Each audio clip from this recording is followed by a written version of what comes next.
Hi, this is Lex, and welcome to the FinTech Blueprint. It's your podcast about fintech, decentralized finance, digital banking, investing, robo-advice, artificial intelligence, and all the other frontier technology that is transforming financial services. To get more content, like an illustrated transcript of this conversation in your inbox, subscribe at fintechblueprint.com. So without further delay, let's jump into today's episode.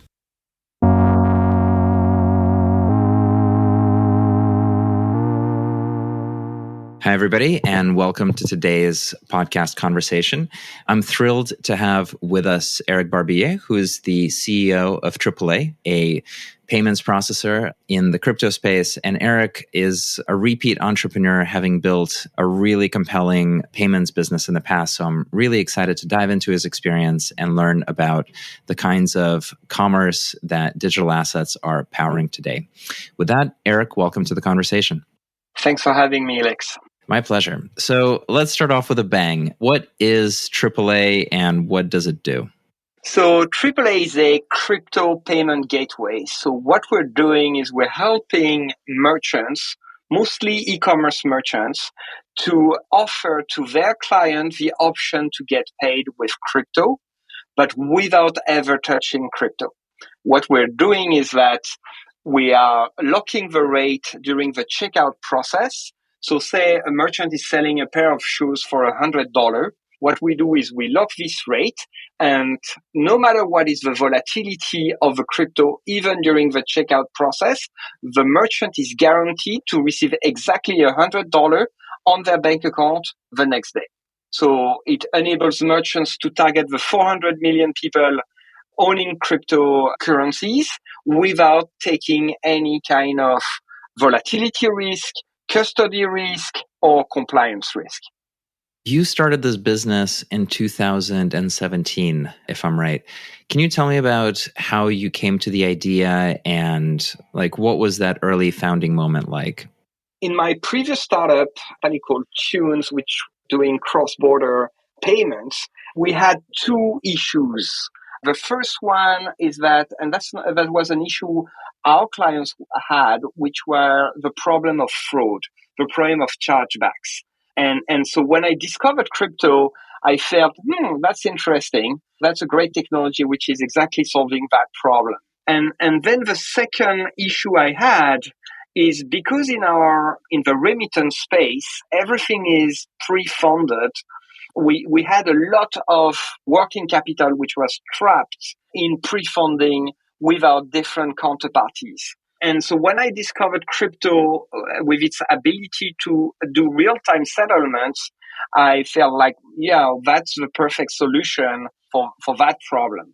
And so that's how I started to work on the idea of TripleA, on how to improve payments through crypto. And back in the days, crypto was all about speculation and things of this nature. But I felt for me, the real benefit of crypto is really around payment, sorry. Your prior business and experience is really impressive, and I want to dig into the scale of that payments network and the complexity of cross-border. But staying with the merchant payments gateway for the moment, can you talk about, in the very beginning, were you thinking we're going to take Bitcoin and Litecoin and XRP and sort of these first generation assets and use them for value transfer?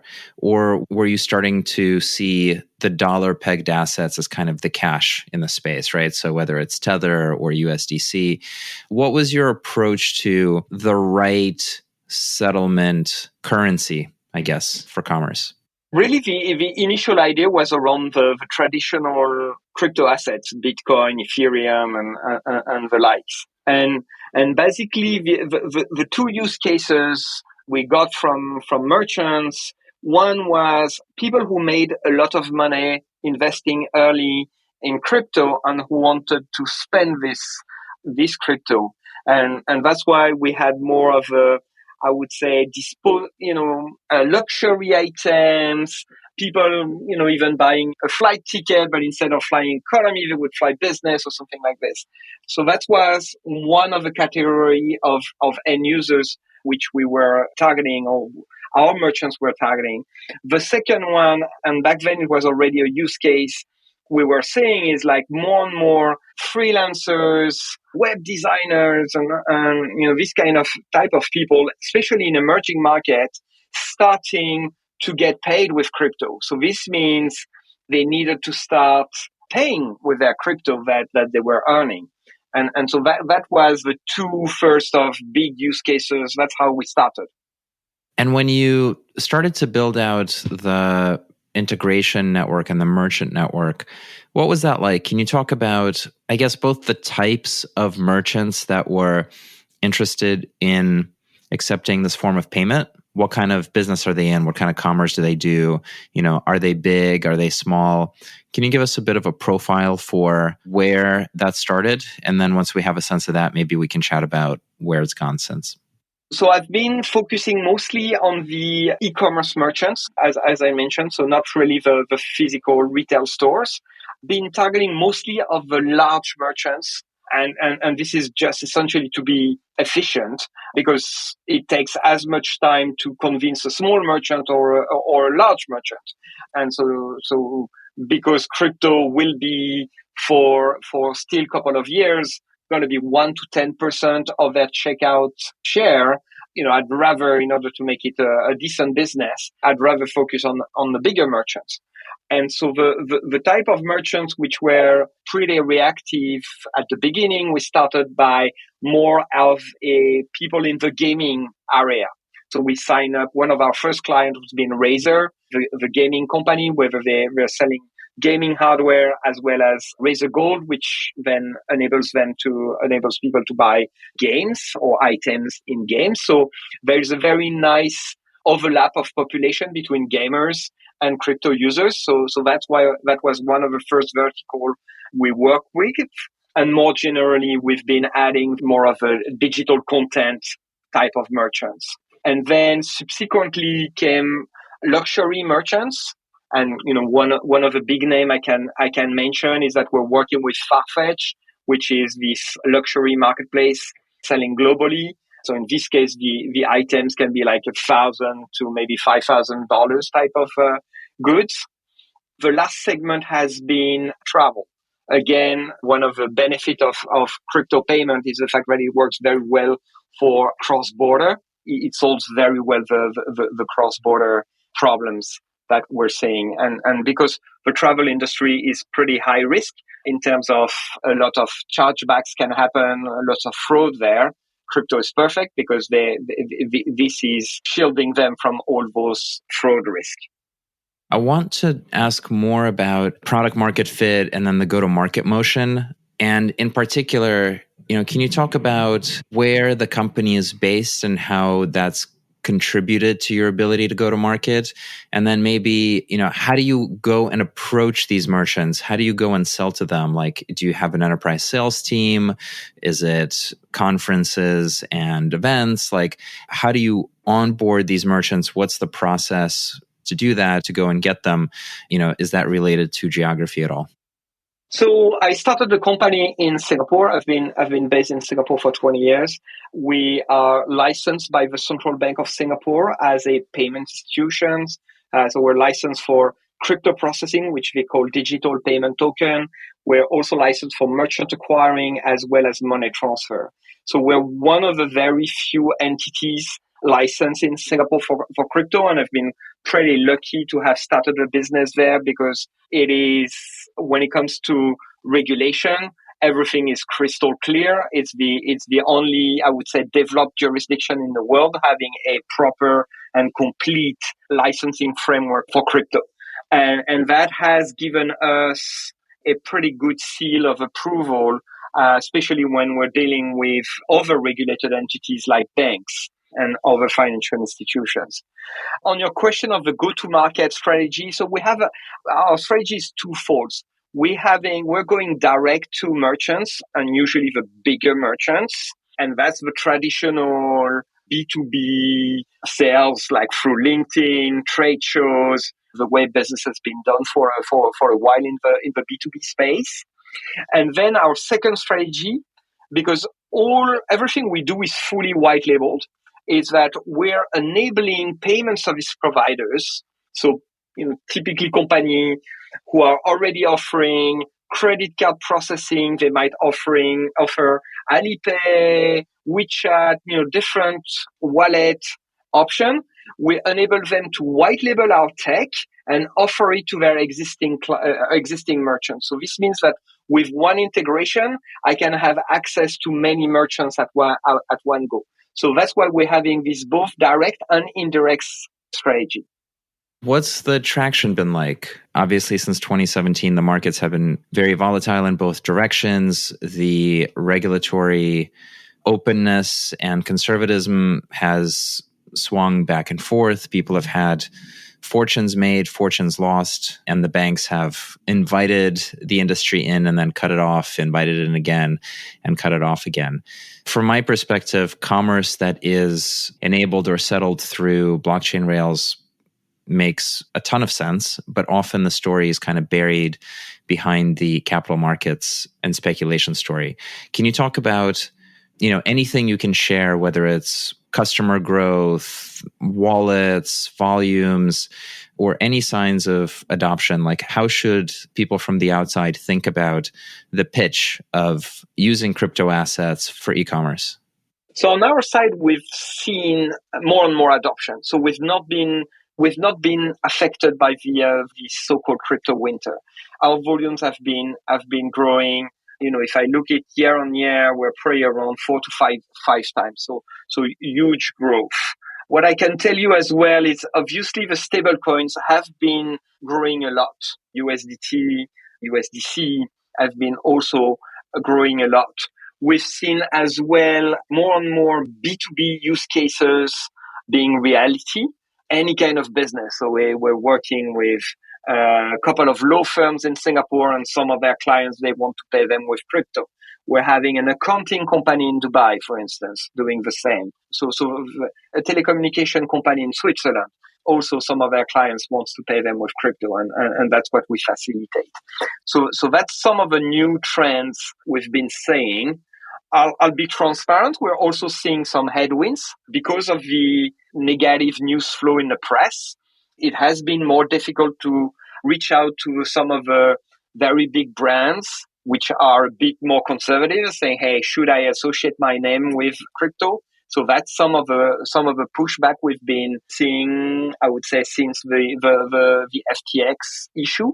But the fundamental is that we're seeing more and more people getting paid in crypto, so that they need to spend in crypto.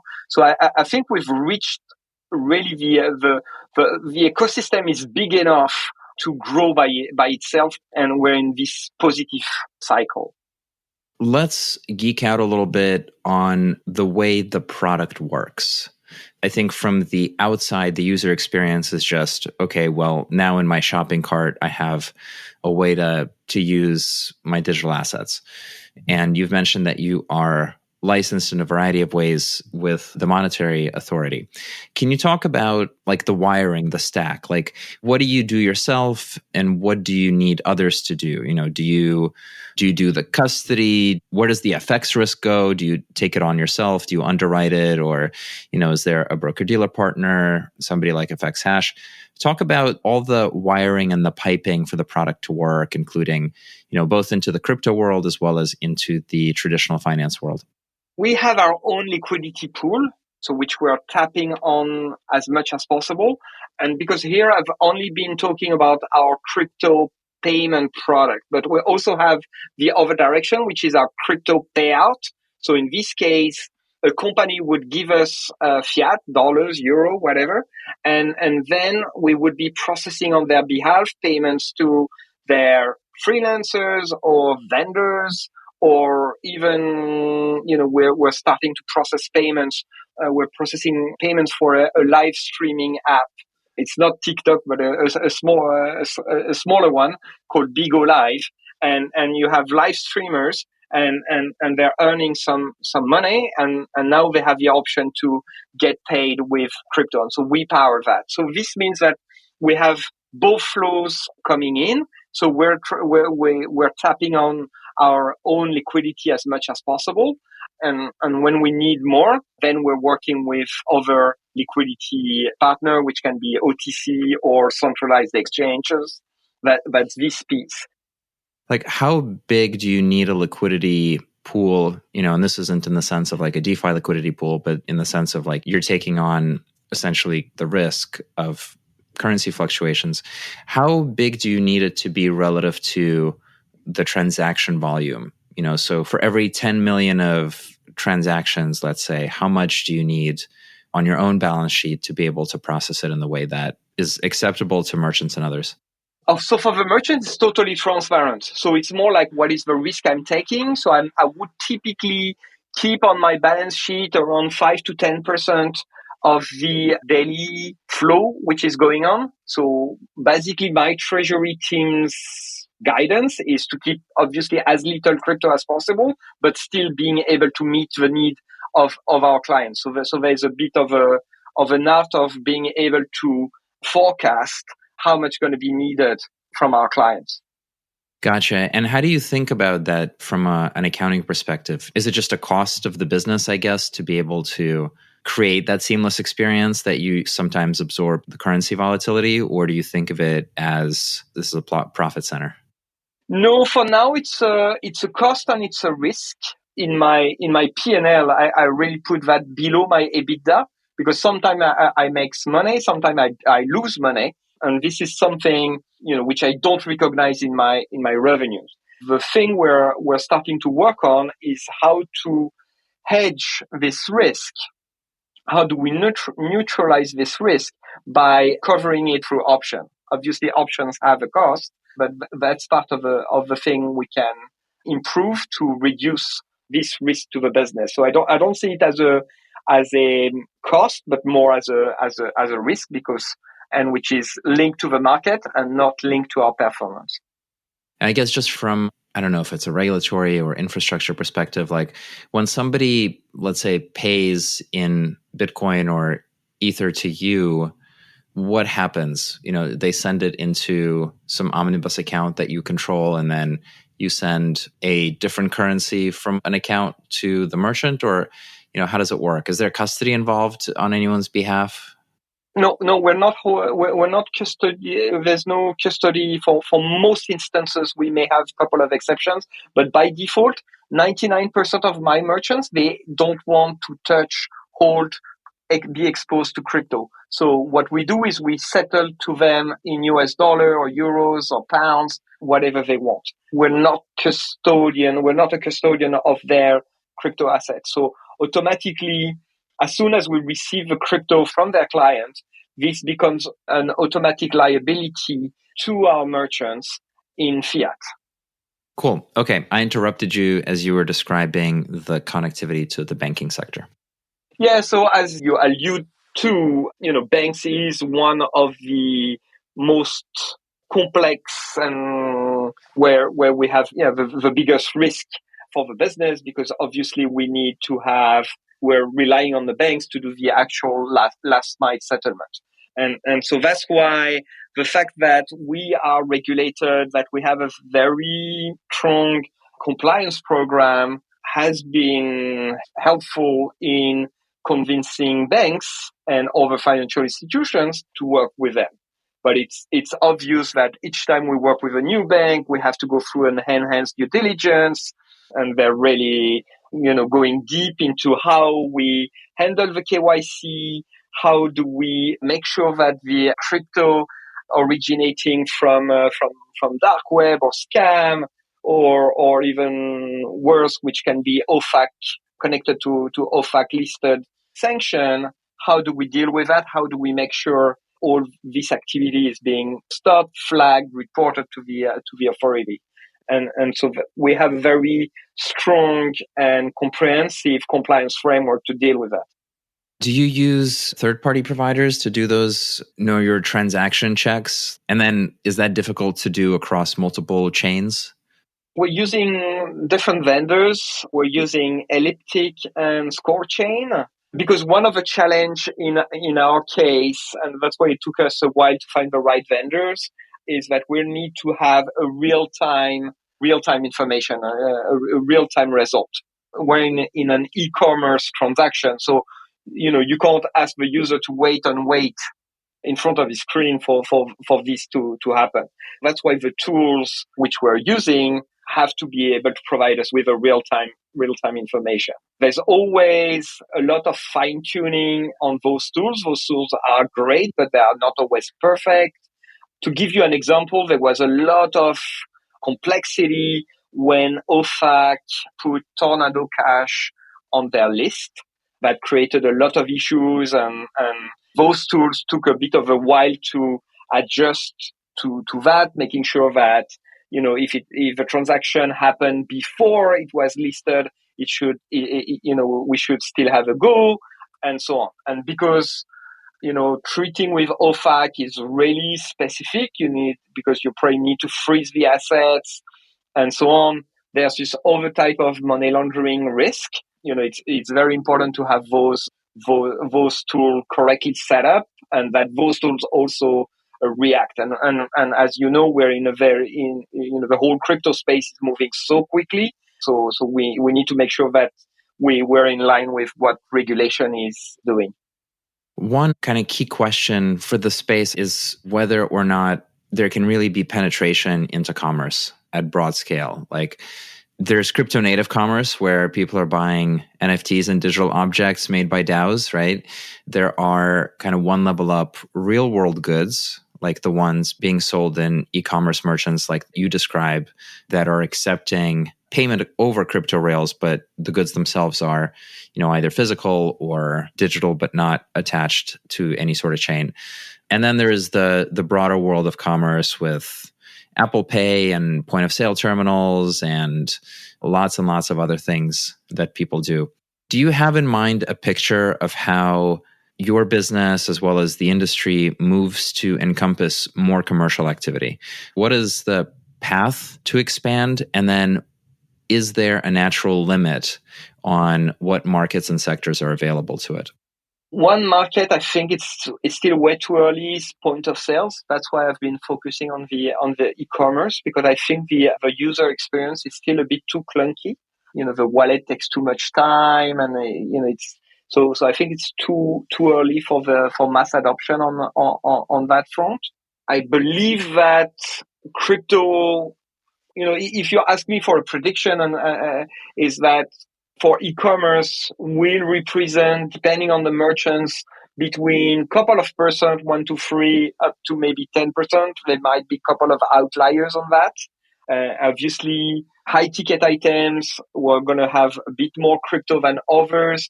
People doing a lot of cross-border are going to see more usage of crypto. A good example of that is like if you're a merchant and you're selling globally, today most people in Africa, for instance, it's very difficult for them to have a card. And even if they have a card, because of the security system and the fraud detection system, usually they are being denied. So this means that one of the best next option for them is actually to pay with crypto. So I believe that for some of those use cases, it's going to be making a huge difference. Organic growth in this part of the market is one of the main things that can help us get out of the narrative sort of self-referential finance and onto being integrated in the real economy and in people's lives. And, it makes me think of things like the adoption of the QR code or the adoption of mobile payments as ramps that took quite a long time, but are now, obvious and integrated into the largest footprints available. I want to switch to your earlier entrepreneurial experience and maybe compare and contrast a bit what you've felt and how it's gone. Can you talk a little bit about your previous company, Thunes, and kind of the journey there? What was the original insight? What were you trying to do and how that went? So that's a company I started quite a while ago. I started it in 2007. And the angle I took, so the idea was to do remittances, cross-border payments, especially foreign workers, immigrants who needs to send money back home. And my first my first angle was to do it by topping up prepaid mobile phone. Back then, I was pure startup, didn't have much money, so I knew I wouldn't be able to get a license and things of this nature. So I felt like, what is the next best thing you can send back home if it's not money? Is to top up the prepaid mobile phone of your relatives. So think of it like $5-10 worth of prepaid airtime you're able to send to your cousin, to your brother back in the Philippines or in India or in Nigeria. And so that's how I started, by building a network for sending small values. Average transaction was probably in the vicinity of $10. Sorry to interrupt. I just want to open this up because it's obviously fascinating. You had a background in telecoms before, and one of the things that started to emerge is that in addition to being a network of information, sort of almost incidentally, every phone became like a balance sheet of value, a bank account, and it happened to be globally connected. When did you notice that network, because this is an incidental use, like how did that come about, and how did it become important to you? How did you realize this was a path to take?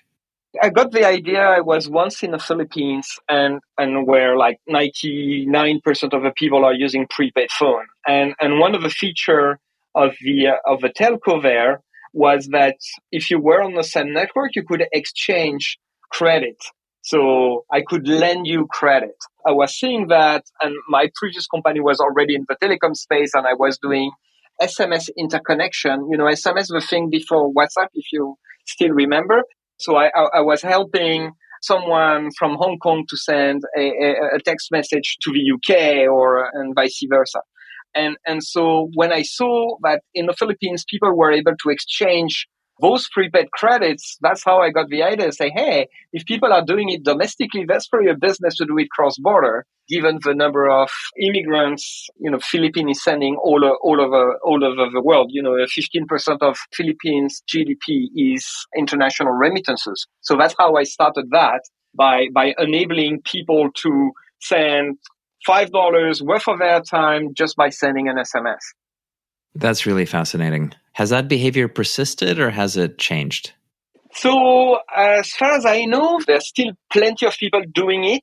But something I started seeing while I was still there is that we're starting to get competition from actual money through the mobile wallets. As you know, in emerging markets, the first mobile wallets were actually driven by telcos. M-Pesa in Kenya, Orange Money, GCash in the Philippines.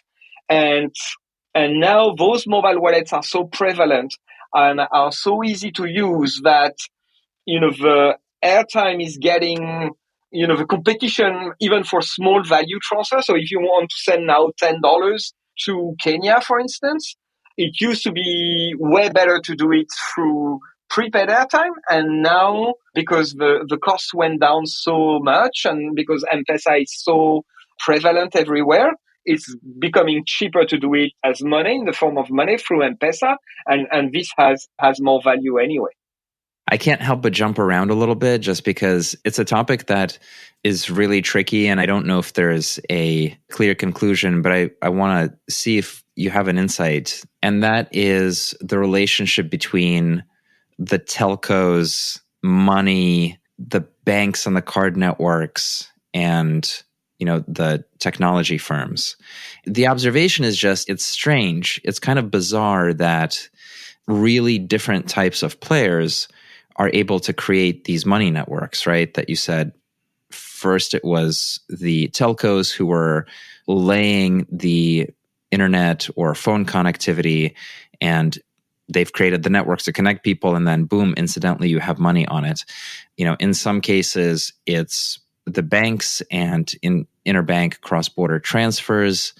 In some cases, it's mobile wallets, which have now turned into their own point of sale terminals and payments gateways, and the Venmos and the Apples of the world. And then we've got the crypto rails, which are yet another kind of way to create a network and then put money on it. Do you have any reflections on like what's required or the sequence by which this happens? Like, why was it that the telcos were able to introduce money and value into the system? Why is it that in other geographies it's, card networks or it's technology companies? Like, having played in a couple of different places in this environment, how do you think about networks, value, and sort of who's positioned to create them? Really, the telcos had no choice because when you're in a country where people are unbanked, how do you get paid at scale in a convenient way? So that's why they had to come up with this prepaid system, which became a full-fledged wallet. So I don't think this is something they planned. It was a necessity. Otherwise, they would never have been able to sell their service. That's always started with the unbanked. So, for instance, I'm sitting on the board of STC Pay, which is in Saudi Arabia, which is the mobile wallet, and now a digital bank, but the mobile wallet of the largest mobile operator in Saudi Arabia. And Saudi Arabia is a fairly rich country. However, there is a lot of foreign workers there, and those guys are pretty unbanked or underbanked. And once again, the telco, STC in this case, they managed to provide wallet with 8 million people in a couple of years. And I believe telcos are really equipped, and they have the trust of managing, high volume transactions, and they're also trusted by their clients. Interesting. So the way I interpret that is it's very demand driven, where, there's a shape of the market and there's always going to be a type of thing that people need, which is to be able to hold value. And if it's an underbanked or an unbanked population, then basically whoever is there at the time or whoever's positioned with the largest distribution footprint, the opportunity will be there to wrap around it, which is interesting given the crypto space, right? Crypto is trying to fight and displace already existing payment rails. Question for you to kind of wrap it together. When you think back to Thunes and the success that company saw and the path to that success, what did you think were the big levers? You're still in the cross-border payment space and you're trying to get people to adopt a different behavior. What do you think were the big levers in that experience? And do you think they'll translate into what you're trying to build with TripleA? Like, do you see the analogy? Do you see some sort of rhyme to that prior experience, or is it a completely new game? No. There's a lot of things which are very similar. We talked about relationship with banks and other financial institutions. Remittance, person-to-person transfer is an activity banks hate. Maybe as much, if not more than crypto. So all the experience I had to deal with, in terms of compliance and understanding what they need to be able to work with us has been really helpful. So I think there's a lot of similarities into that. I think the other similarity of things I've learned is because I've been working so much with emerging markets, I understand their needs, and I really see crypto as the way in particular for businesses, professionals, to get financially included at the global level. I would say now, thanks to the mobile wallets, the M-Pesa, the Bcash of this world, way more people are banked and so on. However, they don't have access to the global financial economy. I am freelancer in Bangladesh. I'm lucky to find a client from Europe or from the US. I'm going to get my US dollar. I'm going to be forced into the local currency, into Bangladeshi taka, which then I cannot move out. So that's not really fair. So the beauty of crypto that for the first time ever, it enables anyone on the planet to have a USD account, or I would say more generally a strong currency account, no matter where you are. And while today, if you're a small business in Kenya, it's impossible to have a USD bank account. And crypto is solving that. That's certainly inspirational. And I hope you're right. I hope that's exactly what we see.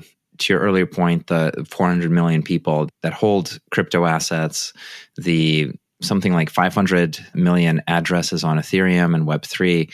I mean, to me, those are really bright signals. And I'm encouraged that in the e-commerce space, we've got a company like yours plugging that value into the real world economy. Eric, thank you so much for joining me today. If our listeners want to learn more about you or about TripleA, where should they go? They can go to my LinkedIn, Eric Barbier, or I'm happy to connect, and I'm always happy to answer questions. And you can go on TripleA.io as our website. Fantastic. Thank you for joining me today. Thank you, Lex.